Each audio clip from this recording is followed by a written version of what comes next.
There's a letter that came out recently, Tyler, that you weighed in on from SACNAS, and I wanted to know your thoughts on that letter. I mean, please describe what happened, the background, and everybody can weigh in on it, but I just wanted to know your thoughts. And please tell everybody what SACNAS is. Okay, so yeah, SACNAS is, I don't know what Society for the Advancement of Chicanos and Native Americans in Science. Yes, so thank you to me for telling you the thing that okay, sorry. Yes, so SACNAS is, yes, it's the society, and they're, I would say, somewhat well known inside at least academia for a lot of indigenous students. A lot of my friends are members and have benefited quite a bit from being a part of that society. Anyways, so I think it was this past week they released an open letter that was addressed to Governor David Ige and one other. Yep, Mayor Harry Kim, thank you. And they're demanding, or was it urging, for the halt of the construction of TMT. I was not upset when I read that part. Disappointed that, you know, someone didn't see it the way I did. But the part that was upsetting and really hurtful was when they spoke about the Native Hawaiian culture as just being against the TMT. They did not even acknowledge that there was any Native Hawaiians that were supportive of the TMT. And they made it seem like that they are supporting Native Hawaiians, and by supporting Native Hawaiians, that means that they should be against the TMT. And that's hurtful for me, because as a Native Hawaiian, I am for the TMT, and by them saying that they support Native Hawaiians, but only, you know, speaking on the opposite position, it makes me almost feel like I don't exist, or I'm not really Native Hawaiian, and that's what Makana and I authored a letter to them about, an open letter, and we spoke about how for them to say that, you know, Native Hawaiians have a singular view of the utilization of Mauna Kea, it's wrong. We are a diverse culture with many different ideas and beliefs, and their letter specifically emboldens that argument that says that, you know, if you don't believe this or that, then you're not a real Native Hawaiian. And that was so hurtful, because that's the type of thing that I've gotten told multiple times. You know, if you don't believe, you know, that the Mauna Kea should be this way or that way, then you're not a real Native Hawaiian. You have no cultural identity as a Native Hawaiian, and that's what I felt like this letter emboldens, and I think that's what it promotes as well. Yes. I don't know, Makai, if you want to add anything. No, I think you hit all the points, and you know, I think Tyler hit the important part where, you know, given the context that, you know, the letter didn't outright say, right, where if you do this then you're not Native Hawaiian, but it was a catalyst. It really burned that belief, because I mean, I'm sure other people on this panel and out there have heard it too, but at least, you know, my experience and Tyler's experience, like we talk to each other a lot, and that's been told to us a lot. You know, saying like, you're confused. You're gonna learn, no worries. You'll figure it out. You know, when you actually understand your culture, when you actually understand, you know, what it means to be Hawaiian. You know, it's kind of funny, like people try to tell me, like, oh, you know, don't try not to talk about the culture because you don't really know it. You know, you don't really speak the language and all that kind of stuff. I don't know about that. That doesn't sit right with me as who I am, who I am as a Hawaiian.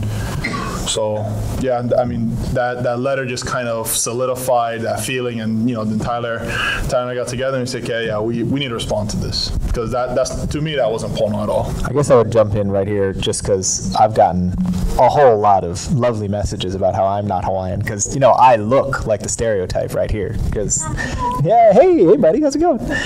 But I think there was an article that came out that was really important that just said, you know, you're Native Hawaiian because you're breathing. You are Native Hawaiian culture. You're alive, and our culture's alive, and therefore you're Native Hawaiian. So I just wanted to throw that in here, even though I'm not technically on the panel. But Heather, you were going to jump in on this with a thought. And then Mailani, I wanted to ask you about this too.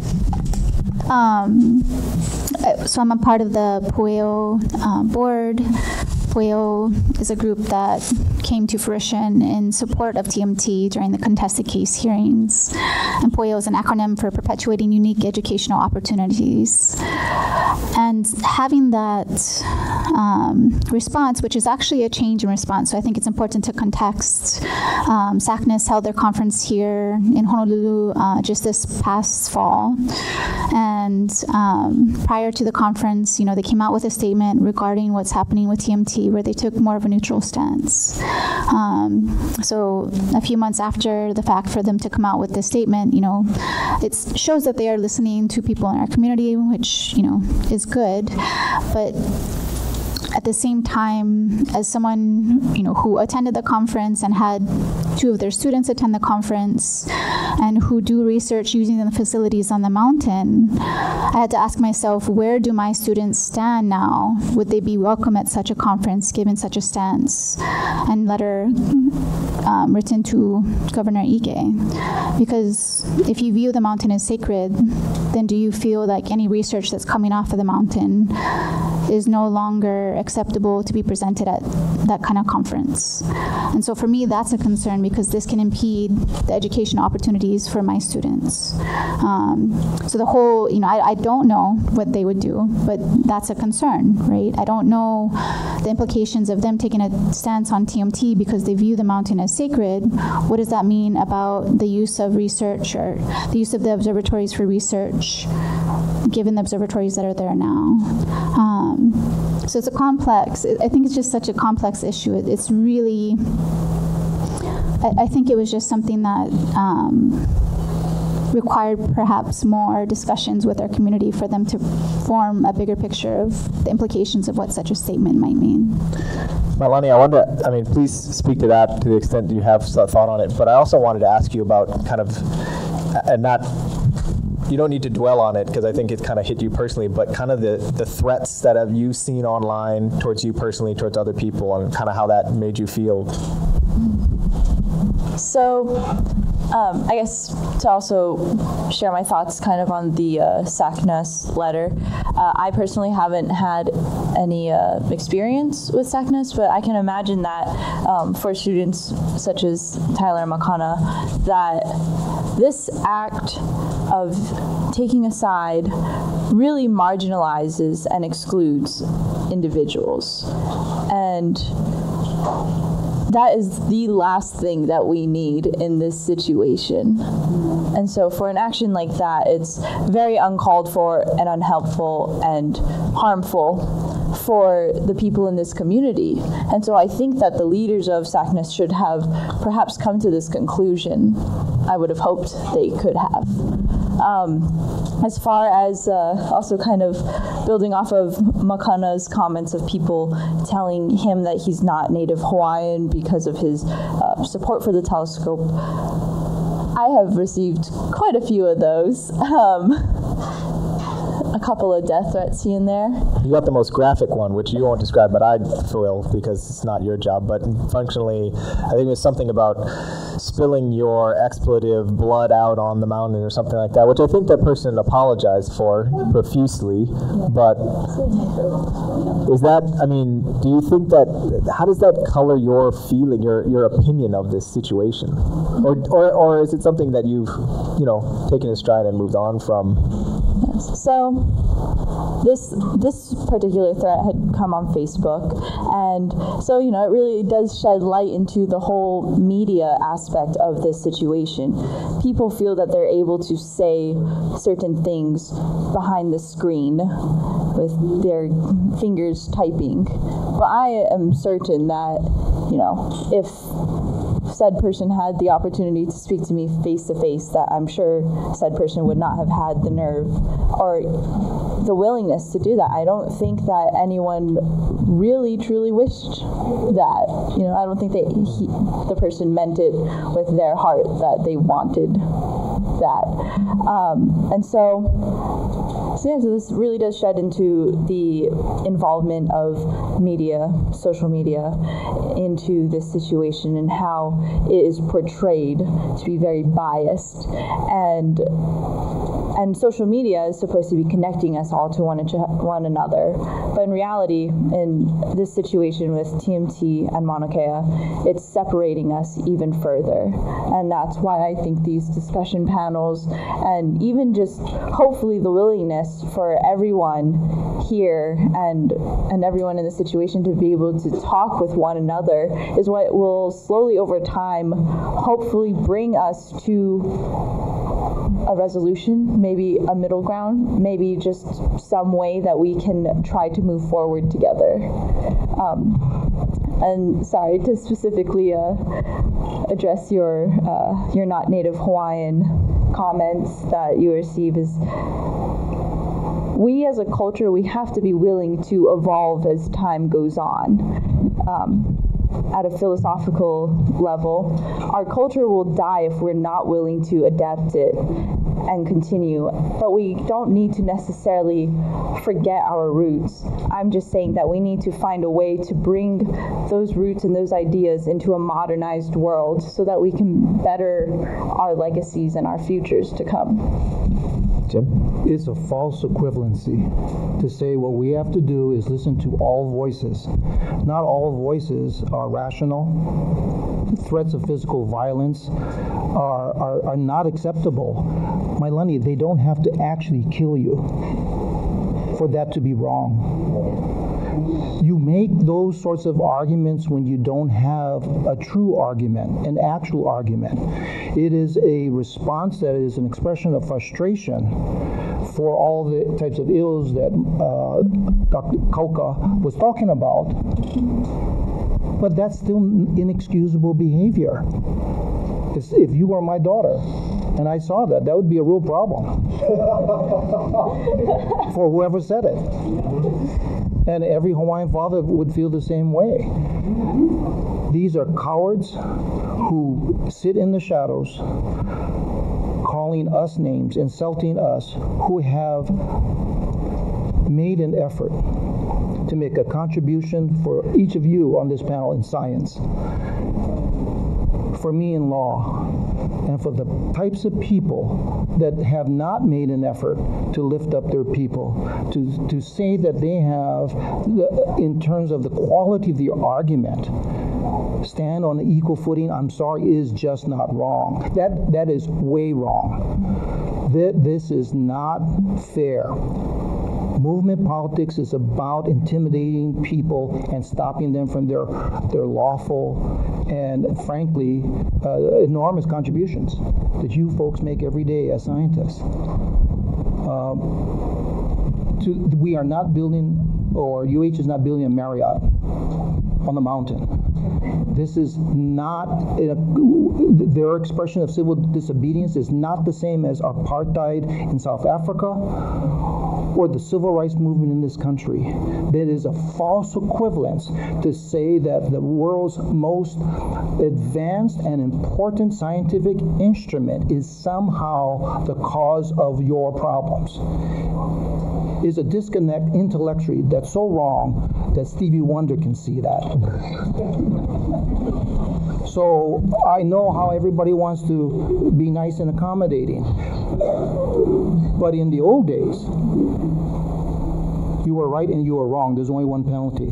The first observatory in Hawaii was Cook's, and he asked the permission of the chiefs in Kona, and they were amazed at the instrumentation and what they were doing. From our point of view, we sailed with confidence and purpose throughout the Pacific and populated every island group without the aid of compass, sextant, or telescopes.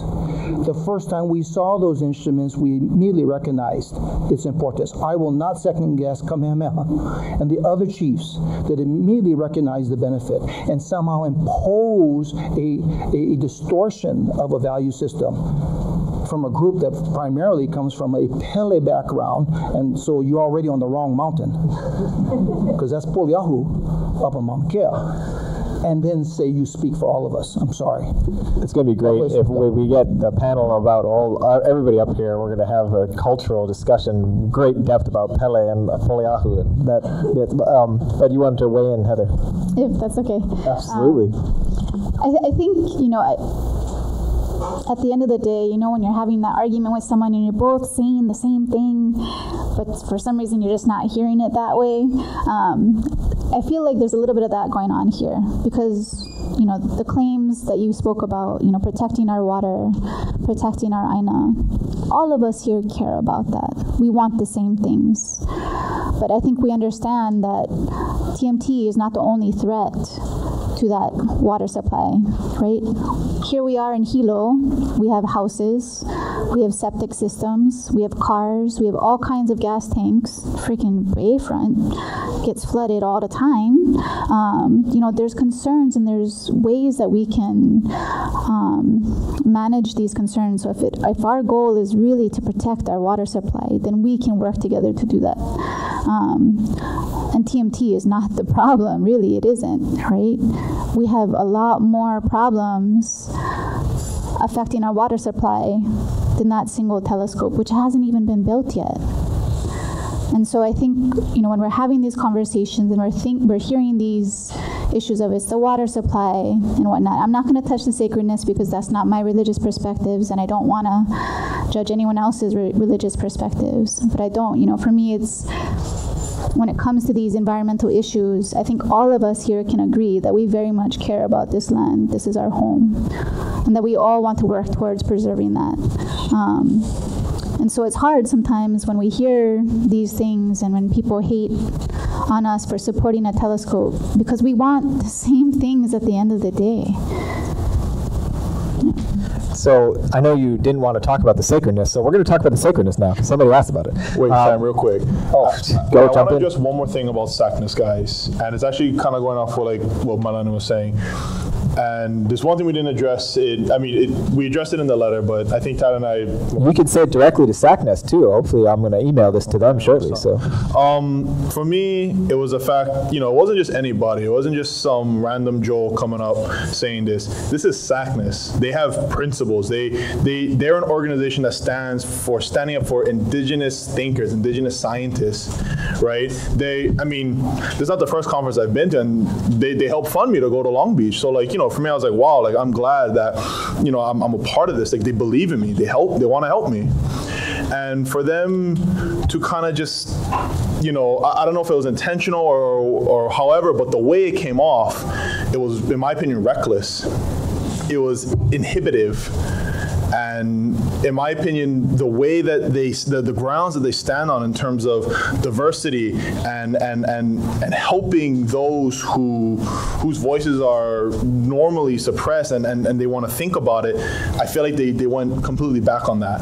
And to me, that seemed like a real slap in the face coming from SACNAS of all organizations, first off. Right, I want to address that. When Tyler and I were talking, that was the main thing that felt weird about it, that this came from SACNAS. Right, that's how they perpetuate their name, by helping indigenous students, helping indigenous scientists, become worldwide, become global leaders. And the other thing I wanted to address, Marlene, that you brought up was, the notion of our culture, about, kind of like, we can't keep living in the past. We gotta move forward, right? We gotta modernize.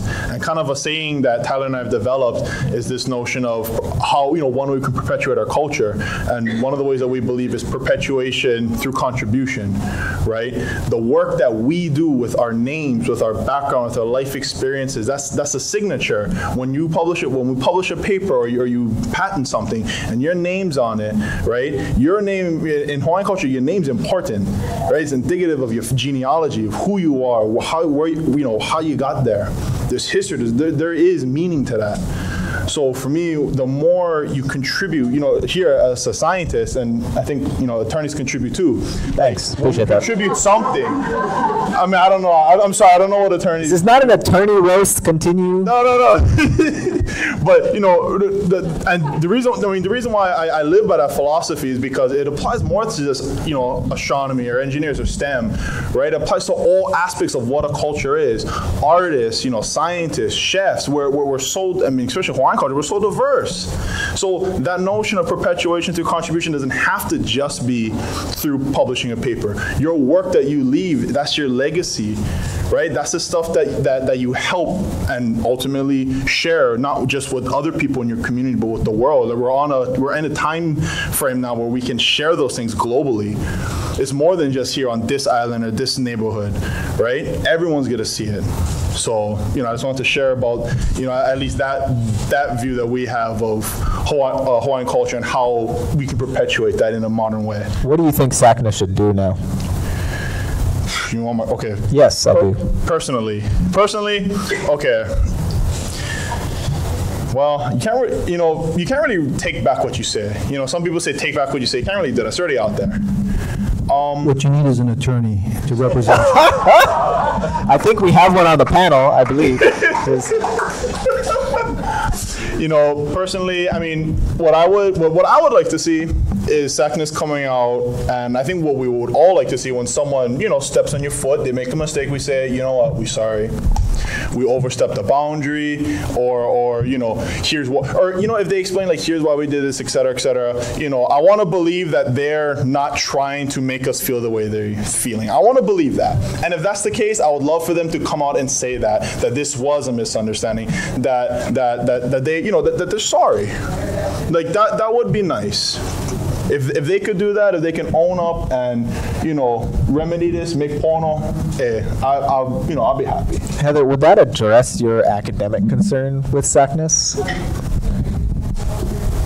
I mean, if they choose to acknowledge the summit as a sacred place, that is their right. But I think, maybe addressing what are the implications, should we have Native students, Indigenous students, minority students, because this is one of the largest underrepresented minority conferences in the nation. And we have, being at UH Hilo, the most diverse campus in the nation. We have many of our students that would very much fit into that environment. And I urge my students to go to this conference because I wanted them to see what a healthy, underrepresented minority community looks like. And then for this to happen, it was hard because I don't want my students to feel like now they're not a part of that community. So I think that needs to be addressed. How do people who have views that are inconsistent with the SACNAS board fit in with this community? Jim? Kaluna, you have no control over SACNAS, but you have complete control over how you deal with your students. And to the extent that your leadership and guidance helps them stand tall as scientists who are at the same time Native, you won't have the same problem that none of my Japanese friends have. Because that they are engineers or scientists doesn't make them any less Japanese. Their sacred mountain, Fuji, they go up and down all the time. And there are several stations along the path up Fuji for a Shinto shrine where they can acknowledge and express their religious connection to that mountain. I get chicken skin when I think about it, but to an extent, we have to, as Hawaiians, stop fighting with ourselves.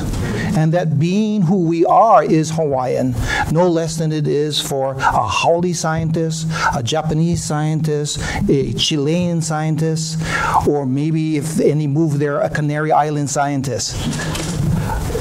We are Hawaiian. He Hawaii'u. And it's nobody else who is going to be able to do that but ourselves, coming to terms with our own identity. If we wait for other people to recognize that identity, we will have this conversation with my children and yours.